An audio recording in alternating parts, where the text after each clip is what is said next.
Boa noite. O NE2 começa uma série especial sobre os 10 anos do aparecimento da síndrome congênita do Zika. Mães e pais de crianças com microcefalia participam de culto ecumênico no shopping Itacaruna. Quantidade de acidentes de trânsito é alarmante em Pernambuco. Bombeiros fazem cerca de 9.000 atendimentos em um ano. 162 mil famílias vão ficar isentas de pagar a conta de luz, de acordo com novas regras da tarifa social. E começam as inscrições para o Exame Nacional do Ensino Médio, o Enem. Saiba os prazos e valores da inscrição desse ano.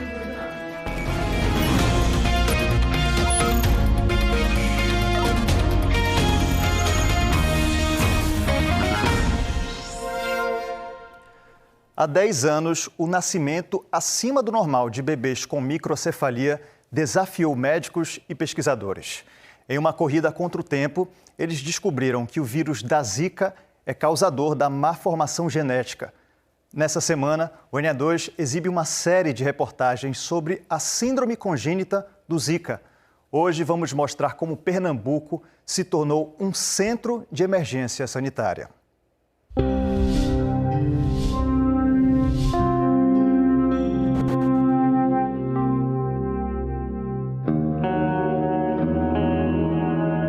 Crislene e Jaiane, mãe e filha, protagonistas de uma emergência em saúde pública que surpreendeu o mundo 10 anos atrás e trouxe consequências que permanecem até hoje na vida de centenas de famílias pernambucanas.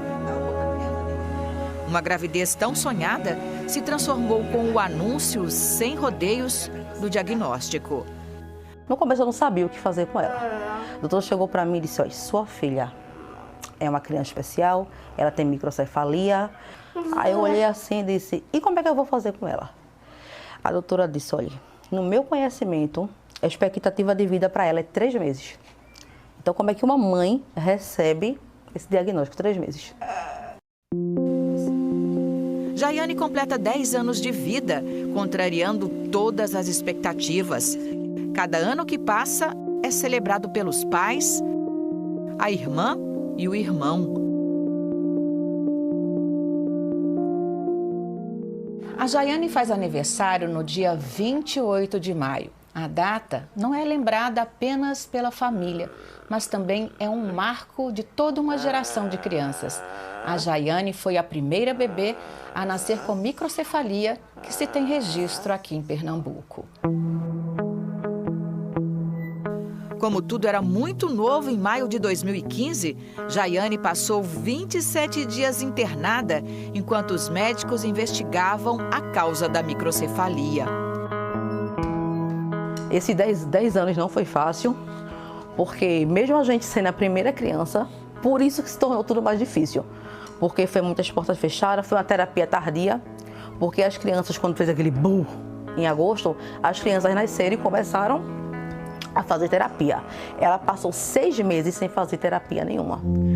As médicas neuropediatras Ana van der Linden e Vanessa van der Linden, mãe e filha, que trabalhavam em hospitais diferentes, notaram que havia algo de estranho no nascimento de tantas crianças com a cabecinha muito menor do que o tamanho normal, cheia de dobras de pele e graves comprometimentos no desenvolvimento do cérebro.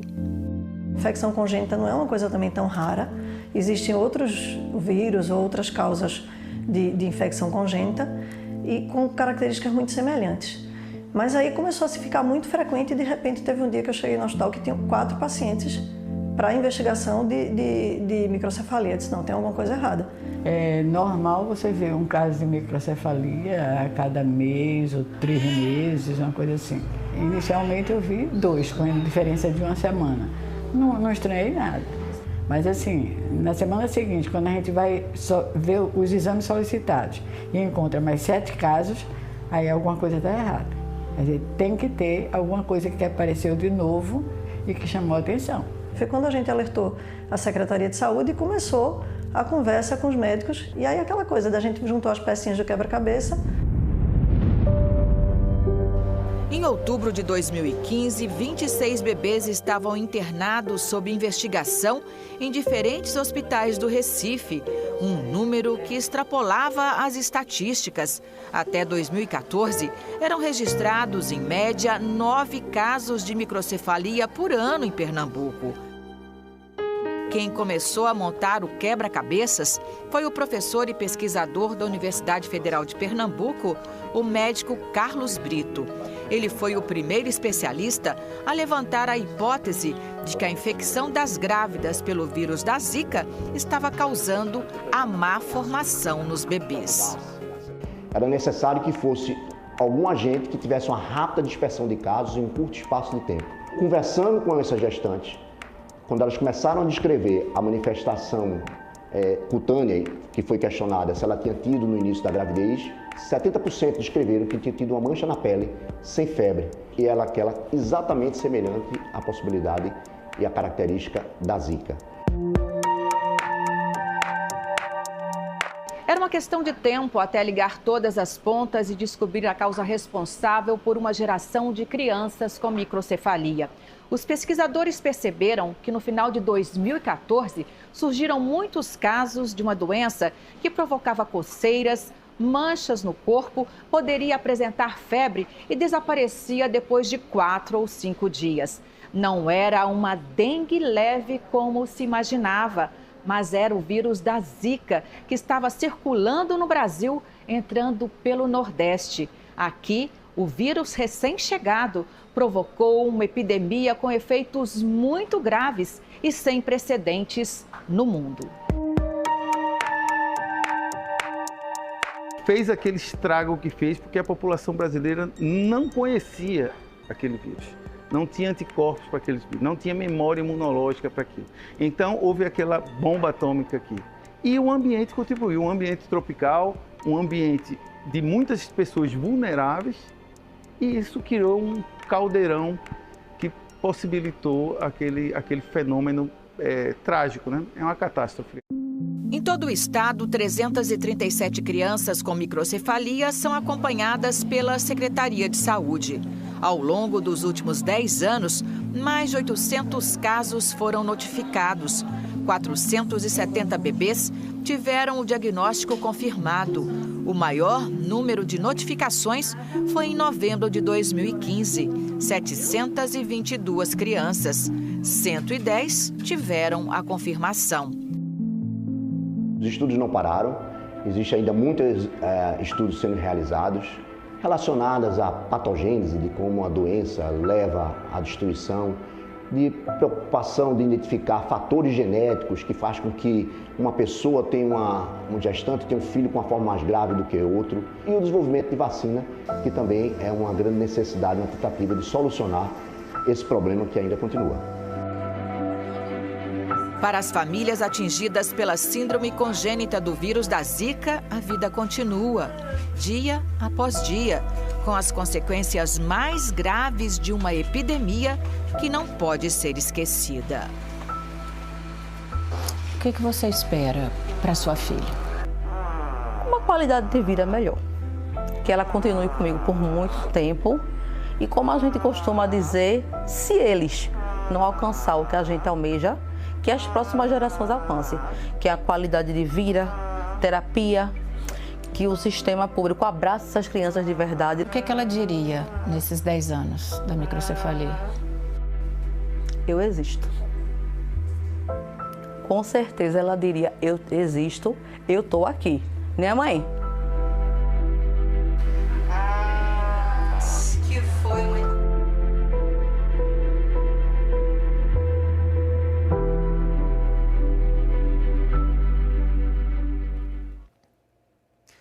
E amanhã você vai ver a luta das famílias para garantir o tratamento das crianças com microcefalia. E um culto ecumênico marca os 10 anos da epidemia da microcefalia. O evento é no rooftop do Shopping Itacaruna, de onde fala ao vivo a repórter Luna Markman. Oi, Luna, boa noite para você. Oi, Mário. Boa noite para você e a todos. Essa festa que tem o culto ecumênico, que encerrou agora há pouco, é organizada pela UMA, que é a União de Mães de Anjos em Pernambuco, que foi criada logo após o surgimento da microcefalia aqui em Pernambuco para lutar pelo direito dessas crianças, né? Então, é uma noite para a confraternização dessas mães que dedicam 100% do seu tempo para o cuidado dos filhos. Então, tem cerca de 150 aqui pessoas nesse evento, que começou por volta das 6 horas da noite, aqui no Shopping Tacaruna em Olinda. Teve o culto ecumênico e já vai ter banda, vai ter jantar sendo servido. Quem está no palco falando é a Germana Soares, que é a presidente da UMA. Mas eu vou falar um pouquinho agora com a Jaqueline Vieira, que é secretária da UMA, que tem esse evento que está acontecendo pela organização de vocês, também com o apoio da Alep e daqui do Centro Comercial do Tacaruna, que é um momento de celebração, mas é também para mostrar que vocês ainda estão aqui, né? Boa noite, Jaqueline. Boa noite. É isso mesmo. Hoje a gente está, não assim comemorando, mas sim a gente está aqui querendo conscientizar ainda a população que a gente ainda está aqui, depois de uma década, né? 10 anos se passaram, meu filho ainda está aqui, temos outros que ainda estão aqui. Então, assim, para que a sociedade ainda continue vendo que essas crianças ainda existem. Inclusive, deixa eu apresentar aqui Daniel. Quantos anos? Daniel tem 9 anos, vai fazer 10 agora em outubro. E assim, é 10 anos de luta, de resistência, né? Como diz, uma década de resistência. E a gente ainda está aqui lutando e vamos continuar lutando, né? Pelos direitos deles, por tudo que eles precisam e merecem. Sem dúvida. Obrigada, Jaqueline. Mário, com você no estúdio. Obrigado, Luna, pelas informações. 3 pessoas são atropeladas por dia em Pernambuco. Número que traduz uma realidade muitas vezes marcada pela imprudência. Stephanie hoje reaprende a se movimentar. Com a ajuda de uma prótese biônica, ela está voltando a fazer atividades simples do dia a dia. Coisas de rotina que seriam comuns para uma pessoa que não tem deficiência, né? Fazer, tomar banho, se alimentar, né? Tudo tem outros desafios hoje. As pessoas estão me ajudando através de várias formas, né? Pessoas que ofertam mensalmente, pessoas que compram uma camisa, que compram uma caneca, que compram um sorteio, enfim, são várias estratégias que a gente começou a mobilizar para que hoje eu começasse a ficar em pé, dar os primeiros passos, né? E ter uma prótese de qualidade. A assistente social perdeu parte da perna direita em outubro do ano passado. Ela foi atropelada enquanto esperava o ônibus, no bairro de Piedade, em Jaboatão. Eu estava saindo do trabalho, cerca de 3 minutos, mais ou menos, do local do trabalho até o local onde aconteceu o acidente. E aí, acho que fazia 2 minutos em média que eu tinha chegado na parada do ônibus. E aí esse carro veio em alta velocidade e subiu toda a calçada e me atingiu. Tinha um carro na frente dele que estava fazendo uma manobra brusca. Ele acabou colidindo, mas toda a pancada foi em mim. O Corpo de Bombeiros atendeu 8.893 acidentes no ano passado, uma média de 24 por dia. Foram 4.983 colisões, 2.084 quedas de moto, 1.063 atropelamentos, 394 choques de trânsito e 369 capotamentos. 153 pessoas morreram nessas ocorrências. Muitas pessoas acabam tendo um pouco de imprudência, muita pressa, né? A dificuldade às vezes do trânsito mesmo. Então a gente tem, assim, muitas vezes as pessoas avançam muito semáforo, o celular é algo muito arriscado também, né? E muita gente dirige olhando o celular. Isso vai causar um acidente de você bater num carro da frente, atropelar um pedestre que está passando ali na faixa, bater numa motocicleta, né? Então tudo isso contribui para esse aumento significativo até do gasto público em saúde. O SAMU fez 14.178 atendimentos a vítimas do trânsito em 2024. O número corresponde à soma de acidentes envolvendo motos, carros, bicicletas, ônibus e caminhões.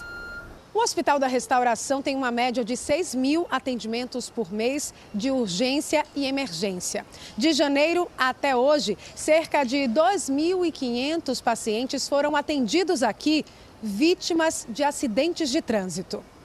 O diretor do hospital destaca que, em muitos casos, as vítimas ficam com sequelas e os impactos vão além da saúde pública. Os custos indiretos, os custos sociais, perdas de vida da juventude, um tempo afastado na produção, no trabalho, a necessidade de benefícios no INSS, tudo isso gera para a sociedade um custo na casa dos bilhões. E olha só, agora há pouco, o SAMU registrou mais um atropelamento. Um homem foi atingido por uma moto na Bomba do Emetério, zona norte do Recife. A ocorrência ainda está em andamento. Parentes denunciam negligência na morte de um funcionário em uma obra da Compesa, em Itamaracá. O acidente foi no sábado. Edmilson Caser do Nascimento estava trabalhando para esvaziar uma cratera na ilha de Itamaracá. Ele era funcionário de uma empresa que presta serviço terceirizado para a Compesa. Segundo testemunhas, durante esse serviço, ele acabou sendo arrastado para dentro do buraco e não conseguiu sair. Vídeos enviados para o Canal Globo mostram a movimentação no local. Foi preciso uma operação de resgate para retirar o corpo do buraco. Para a filha de Edmilson, houve negligência por parte da empresa em que o pai trabalhava. No horário que estava sendo executado esse serviço, só estava meu pai, que era o profissional, o encanador, e o ajudante dele, que era também o motorista. E eu culpo a empresa. Porque se a empresa tivesse feito o que ela deveria fazer, se ela tivesse entregado os equipamentos, não era serviço para uma pessoa nem duas. Era um serviço para uma equipe grande, com técnicos de segurança, engenheiros, suportes. E não tinha. Não tinha, porque por muitas vezes eu já vi tanto meu pai como outros profissionais da mesma empresa dentro da minha cidade trabalhando. Apenas o profissional, o encanador, e o ajudante. Bom, a Compesa informou que o vazamento era de pequeno calibre e que esse tipo de intervenção é considerado simples, sem necessidade de escoramento. Diz também que não foi apurado indicativo de que o trabalhador estivesse sem os equipamentos de proteção individual. A Compesa afirmou ainda que aguarda o resultado das investigações para definir as causas do acidente e que abriu sindicância administrativa interna. O consórcio Global Norte, empresa em que trabalhava a vítima, informou que está prestando assistência à família. Diz que cumpre rigorosamente todas as normas de segurança do trabalho e que realiza acompanhamentos técnicos nas obras. O consórcio informou também que abriu procedimento interno para apurar o que aconteceu. Um turista de 59 anos morreu afogado ontem em Fernando de Noronha. A notícia está no G1 e você confere os detalhes apontando a câmera do celular para ter acesso aqui aos detalhes da reportagem.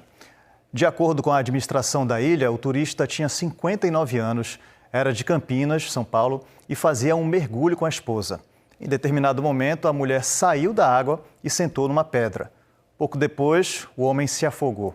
Ele chegou a ser levado pelo SAMU para o Hospital São Lucas, mas teve uma parada cardiorrespiratória e não resistiu. Outros detalhes aqui na reportagem do G1. Policiais rodoviários federais e policiais militares do Rio Grande do Norte recuperaram hoje à tarde o dinheiro furtado de uma agência bancária no sertão de Pernambuco. De acordo com a PRF, bandidos arrombaram o Banco do Brasil no município de Cabrobó no fim de semana. Eles levaram uma quantia que não foi informada de dinheiro. Parte desse dinheiro foi recuperada durante uma fiscalização na BR-226 em Santa Cruz, no Rio Grande do Norte.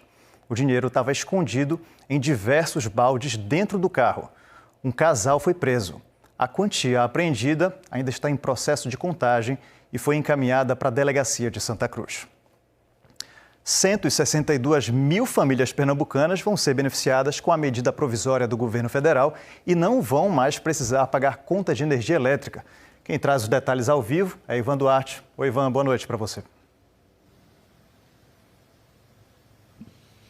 Oi, Mário, boa noite a você também, uma boa semana para todo mundo. Essa medida que vai aliviar aí o bolso de milhares de pernambucanos, né? Ela vem de uma medida provisória publicada na semana passada e com isso mais de 160 mil clientes da Neo Energia aqui no estado devem então não precisar mais pagar esse consumo da conta de luz. Foi por isso que nós convidamos para conversar conosco o Adriano Barros, ele é gerente comercial da Neo Energia. Adriano, muito obrigado aqui pela sua participação.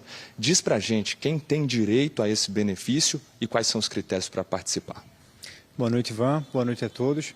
Primeiramente, só reforço que todos os clientes que têm direito à tarifa social, eles têm direito a participar dessa mudança implementada pela medida provisória. São 1.200.000 clientes em todo o estado de Pernambuco que têm direito ao benefício de tarifa social e eles passam agora a ter uma regra diferente nesse seu faturamento. Então, o consumo registrado até 80 kWh, ele é isento da cobrança do consumo. A tarifa é, de fato, zerada.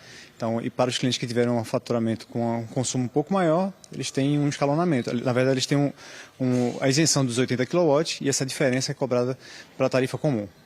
E os critérios? É preciso, por exemplo, estar no CAD único, o valor da renda per capita? Detalhe isso para a gente, por favor. Eles fazem o consumidor deve procurar, de fato, um CRAS, né, fazer seu registro no CAD único, ter toda a validação do governo federal. E aí é importante que o cliente que for titular da conta e ele tiver seu registro no CAD único, ele automaticamente faz parte do nosso quadro de clientes de tarifa social. Agora, o consumidor que ele reside numa residência, mas não é o titular da conta, ele deve apresentar essa documentação para que a gente identifique que a unidade tem direito ao benefício. Então, ele procura uma agência de atendimento, procura no nosso site, o neoenergia.com, WhatsApp ou ainda 116, entre em contato conosco, apresenta seus dados de CAD único e identifica a sua conta contrato que você tem direito ao benefício. A gente está falando disso em maio. Quando é que o cliente vai de fato sentir esse resultado na ponta, lá já na conta de luz? A distribuidora tem até 45 dias para, de fato, implementar todas as mudanças e o consumidor deve mais ou menos observar isso nas faturas com vencimento em agosto, aproximadamente mês de agosto. Vencimento de agosto. Além dessa gratuidade, tem algum outro benefício? Só reforçando que a conta ela não vai chegar, pode não chegar integralmente zerada, porque existem ainda outros critérios como a CIP, Contribuição de Iluminação Pública, que é uma regra de cada município. Então, o cliente pode sentir ainda alguma cobrança dependendo do que tiver registrado em sua fatura. Beleza. Obrigado pela participação, Adriano. Vou devolver aí com você no estúdio. Mário. Obrigado, Ivan. Estão abertas as inscrições para o Exame Nacional do Ensino Médio, o Enem. Os estudantes podem se inscrever até o dia 6 de junho. As inscrições custam R$ 85,00 e devem ser feitas pela página do participante. O endereço é o enem.inep.gov.br/participante. Esse ano as provas serão realizadas nos dias 9 e 16 de novembro. O Enem é a principal porta de entrada para a educação superior no Brasil por meio do Sistema de Seleção Unificada, o SISU, e de iniciativas como o Programa Universidade para Todos, o ProUni. Depois do intervalo, Paixão de Cristo é reconhecida em Brasília como manifestação da cultura nacional. E um barbeiro embarca para dar a volta ao mundo em busca de um recorde. O NA2 volta em instantes.